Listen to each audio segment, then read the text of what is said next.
How search engine work, search engine कैसे काम करता है, क्या हैं इसके मेजर फंक्शंस जो इसको चलाते हैं, कैसे किस तरीके से ये चलता है, कैसे ये पूरा प्रोसेस फॉलो करता है और कैसे हमें रिजल्ट देता है। My dear friends, welcome to हाउलॉजिकल।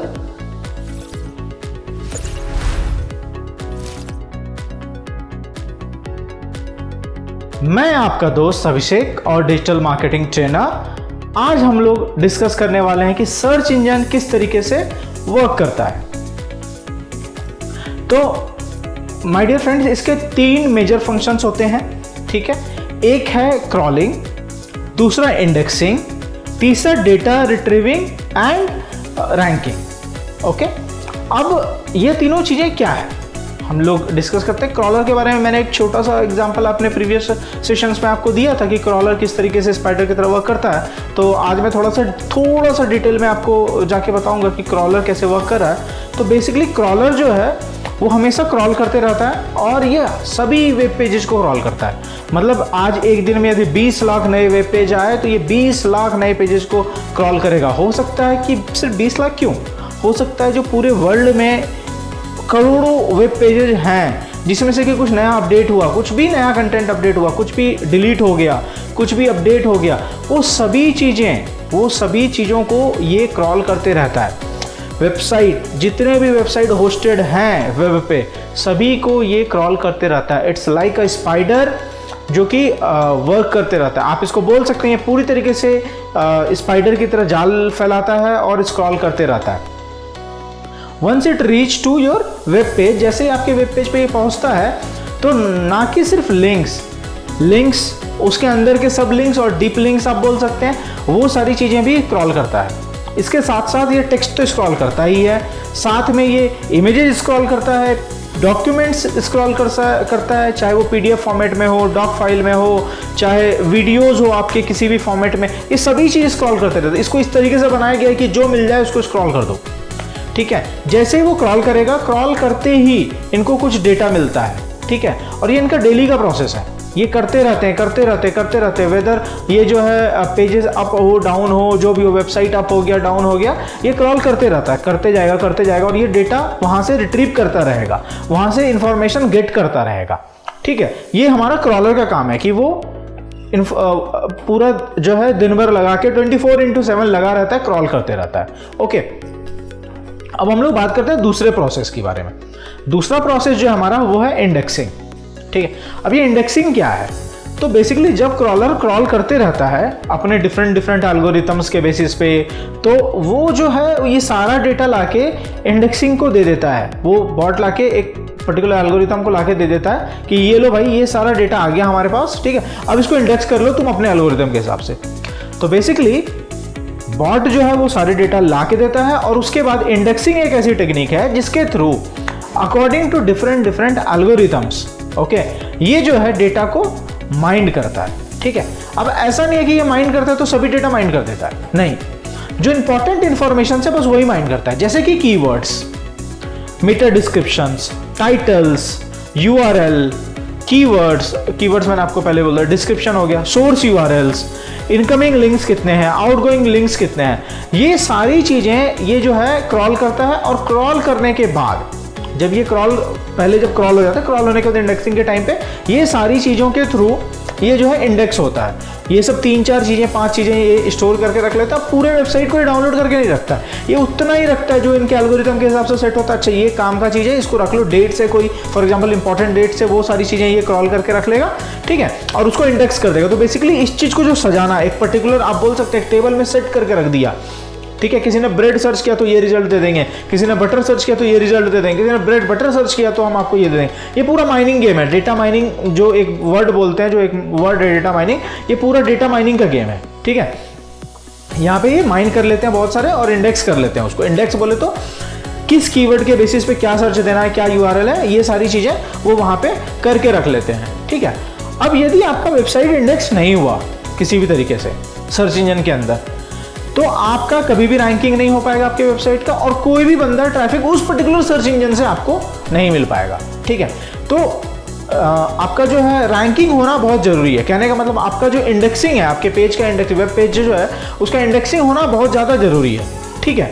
तो जिनका भी इंडेक्सिंग नहीं होता है तो उसको जो है वेब मास्टर के अंदर जो है इसको दोबारा से जो है वो करना पड़ेगा, आपको इंडेक्स कराना पड़ेगा, आपको उनको सबमिट करना पड़ेगा। वेब मास्टर एक गूगल का एक टूल है जिसके थ्रू जो है हम अपने वेबसाइट्स को इंडेक्स करते हैं। तो अब हम मतलब ये मैं वेब मास्टर भी आपको बताऊंगा आने वाले टाइम पे कि किस तरीके से यूज करते हैं, ठीक है। तीसरा प्रोसेस जो हमारा है वो है डेटा रिट्रीवल और रैंकिंग का, ठीक है।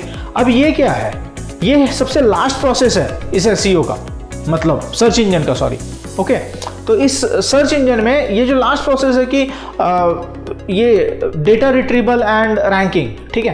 तो द थिंग इज, इसमें क्या होता है कि ये लास्ट और बहुत ही कॉम्प्लेक्स प्रोसेस है। तो इसमें according to the keyword, according to the query, according to the what you can say, जैसा कि सर्च रिजल्ट है, हिट्स है, ट्रैफिक्स है, उसके बेसिस पे, ठीक है, ये डेटा को जो एल्गोरिदम मतलब इंडेक्स जो करके इसने रखा है, ठीक है। तो वहां से अब ये कुछ डेटाज आपको, जब आपने सर्च किया, आप इसके वेबसाइट पे गए सर्च इंजन के और वहां पे आपने सर्च किया कोई भी चीज, तो ये अपने वहां से जो इंडेक्सिंग पेज है जहां पे ये रेडी है अब आपको ये दिखाने के लिए कि भाई ये इंडेक्स वाला डेटा है, अब आप हमसे मांगो, आपको जो चाहिए मैं आपको दे दूंगा, ठीक है। तो वहां पर से ये जो है आपके क्वेरी के हिसाब से जो परफेक्ट फुलफिल होता है आपका रिक्वायरमेंट, जहां पे मैक्सिमम मैचिंग क्राइटेरिया होता है आपका, ठीक है, उसके बेसिस पे ये आपको रिजल्ट देता है। और ये जो रिजल्ट दे रहा है, तो वो जो आउटपुट जहां पे आता है, जो वो एक पेज है, उसको बोलते हैं SERP, search engine result page, ठीक है। तो ये बेसिकली जो रिट्रीवल और रैंकिंग का प्रोसेस है वो यही है कि मतलब जिस हिसाब से आपने सर्च किया उसके बेसिस पे रैंक करते रहता है। बहुत ज़्यादा ट्रैफिक आ गया, सेमी डेटा पे, सेमी उस पर बहुत अच्छा इंडेक्स करके रखा हुआ है, ठीक है, तो वहाँ से वो रिट्रीव करता रहेगा डेटा और आपको दिखाता रहेगा कि ये लो भाई, ये देख लो, ये देख लो, इस टाइप से ये चलता रहता है, ठीक है। अब हम लोग बात करते हैं नेक्स्ट जो हमारा है एनाटॉमी ऑफ सर्च इंजन, ठीक है, सर्च स्निपेट भी बोलते हैं इसको हम लोग। तो बेसिकली ये क्या है, तो ये वो एक पेज है, SERP का ही ये वो एक पेज है जिसमें हर तरीके के रिजल्ट आपको होते हैं। ऐसा नहीं कि ऑर्गेनिक या इनऑर्गेनिक, ये एक पेज होगा जिसके थ्रू आपको सबसे पहले शॉपिंग एड्स आएंगे क्योंकि वो पैसे दिए हुए पेड हैं, दूसरा आपको पेड रिजल्ट आएगा, ठीक है, तीसरा आपका ऑर्गेनिक रिजल्ट आएगा। ये तीनों टाइप कैटेगरीज ऑफ जो सर्च इंजन रिजल्ट्स हैं, वो तीनों कैटेगरी ऑफ सर्च रिजल्ट आपको यहीं पे मिल जाएंगे एक ही पेज के ऊपर। तो यही एनाटॉमी ऑफ सर्च रिजल्ट है, ओके। अब यदि हम लोग बात करें कि अब हम लोग नेक्स्ट यदि मॉड्यूल्स पे बात करें तो वो है ऑर्गेनिक और पेड रिजल्ट। ये क्या है, दोनों में क्या बेसिकली डिफरेंस है। तो जो ऑर्गेनिक रिजल्ट है ना, वो हमारा है कुछ ऐसा जिसमें यदि हमारे वेबसाइट पे बहुत ज़्यादा ट्रैफिक है, हमारे कीवर्ड्स बहुत अच्छे हैं, हम नेचुरली रैंक किए हुए हैं, ठीक है, हमारा कंटेंट, क्वालिटी ऑफ कंटेंट बहुत ही शानदार है, ठीक है, ये सारी चीज़ें यदि मैच हो रही है और किसी ने कुछ सर्च किया तो ये अपने आप जो है आपको SERP रिजल्ट पे टॉप पे आपका वेबसाइट को रैंक करेगा। और ऑब्वियसली यदि आप टॉप पे रैंक कर रहे हैं तो इट मीन्स कि आपको ट्रैफिक, आपको आपको बिजनेस ज़्यादा मिलेगा, आपके कस्टमर्स ज़्यादा आएंगे, ठीक है। तो नेचुरली यदि कर गए तो ये बेस्ट है। यही SEO का जो बेसिकली टेक्निक है वो नेचुरली करने के लिए ही होता है जनरली, लेकिन तरीके से यदि आप नेचुरली करके तो एकदम एक नंबर बेस्ट है। लेकिन अब यदि हम लोग बात करें पेड रिजल्ट की, तो पेड रिजल्ट क्या है? पेड रिजल्ट में प्रॉब्लम क्या है कि अब कोई नया बिजनेस है, हर चीज तो तुरंत रैंक नहीं हो सकती, तो इसके लिए पेड रिजल्ट, फॉर एग्जांपल आपने पैसे दिए, तो बेसिकली ये कवर होता है सर्च इंजन मार्केटिंग के अंदर।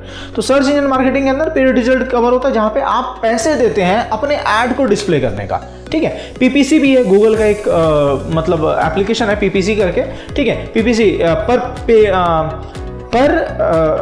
पर पे क्लिक पे ऐसा कुछ है, ठीक है, जितना भी आप क्लिक करेंगे उसके बेसिस पे आपको पैसा देना पड़ेगा।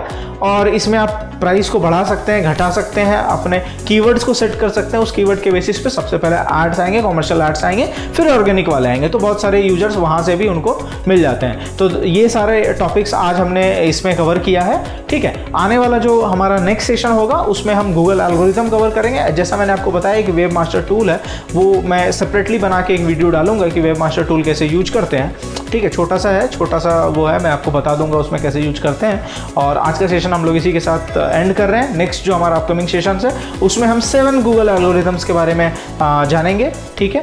और इसी के साथ मैं अपना सेशन यहाँ पे क्लोज कर रहा हूँ। Please comment, please share, like, subscribe, so that ज़्यादा से ज़्यादा लोगों तक मैं ये वीडियो पहुँचा पाऊँ, उन लोगों को भी हेल्प मिले अपने बिजनेस को ग्रो करने में। Thank you.